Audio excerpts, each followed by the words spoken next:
S, வீடு, schools, hotels, store room எங்கெல்லாம் partition wall கட்டணும்னாலும் இப்போ பில்டிங் ஓனர்ஸோட first choice Renocon Rapid Wall Panels. தற்போது வந்துள்ள அண்மைச் செய்தி. திமுகவின் இந்தி கூட்டணி கட்சிகள் ஆளும் கேரளாவிலும் கர்நாடகாவிலும் தமிழக பதிவெண் கொண்ட ஆம்னி பேருந்துகளை சிறைப்பிடித்து அபராதம் விதிக்கப்பட்டுள்ளதால் வெளி மாநிலங்களுக்கு செல்லும் பயணிகள் பெரிதும் பாதிக்கப்பட்டுள்ளனர் என்று தமிழக பாஜக முன்னாள் தலைவர் அண்ணாமலை தெரிவித்துள்ளார். இந்த பிரச்சினைக்கு அடிப்படை காரணம் திமுக அரசு தனது பேராசை காரணமாக பிற மாநில வாகனங்களுக்கு கூடுதல் சாலை வரி விதிக்க தொடங்கியதுதான் என்று அண்ணாமலை விமர்சித்துள்ளார்.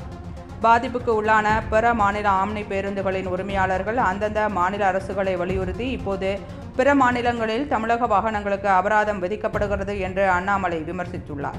ஒவ்வொரு காலாண்டிற்கும் தமிழக அரசு மற்றும் பிற மாநில அரசுகளுக்கும் என ஒவ்வொரு பேருந்துக்கும் சுமார் 4,50,000 ரூபாயை வரியாக செலுத்த வேண்டிய நிலைக்கு தமிழக ஆம்னி பேருந்துகளின் உரிமையாளர்கள் தள்ளப்பட்டுள்ளனர் என்று அண்ணாமலை குற்றம் சாட்டியுள்ளார். பிற மாநிலங்களுக்கு செல்லும் ஆம்னி பேருந்துகள் கடந்த ஒரு வாரமாக முற்றிலுமாக நிறுத்தப்பட்டுள்ளன என்று அண்ணாமலை குற்றம் சாட்டியுள்ளார். உடனடியாக கேரளா, கர்நாடக மாநில அரசுகளோடு பேச்சுவார்த்தை நடத்தி தமிழக ஆம்னி பேருந்து போக்குவரத்தை எதிர்கொண்டிருக்கும் இந்த பிரச்சினைக்கு உரிய தீர்வை எட்ட வேண்டும் என்று அண்ணாமலை வலியுறுத்தியுள்ளார். அண்மைச் செய்தியை பார்த்து கொண்டிருக்கிறோம். திமுகவின் இந்தி கூட்டணி கட்சிகள் ஆளும் கேரளாவிலும் கர்நாடகாவிலும் தமிழக பதிவெண் கொண்ட ஆம்னி பேருந்துகளை சிறைப்பிடித்து அபராதம் விதிக்கப்பட்டுள்ளதால் வெளி மாநிலங்களுக்கு செல்லும் பயணிகள் பெரிதும் பாதிக்கப்பட்டுள்ளனர் என்று தமிழக பாஜக முன்னாள் தலைவர் அண்ணாமலை தெரிவித்துள்ளார். இந்த பிரச்சினைக்கு அடிப்படை காரணம் திமுக அரசு தான் தனது பேராசை காரணமாக பிற மாநில வாகனங்களுக்கு கூடுதல் சாலை வரி விதிக்க தொடங்கியதுதான் என்று அண்ணாமலை விமர்சித்துள்ளார்.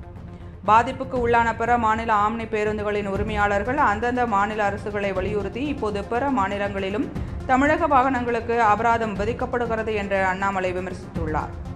ஒவ்வொரு காலாண்டிற்கும் தமிழக அரசு மற்ற பிற மாநில அரசுகளுக்கும் என ஒவ்வொரு பேருந்துக்கும் சுமார் 4,50,000 ரூபாயை வரியாக செலுத்த வேண்டிய நிலைக்கு தமிழக ஆம்னி பேருந்துகளின் உரிமையாளர்கள் தள்ளப்பட்டுள்ளனர் என்று அண்ணாமலை குற்றம் சாட்டியுள்ளார்.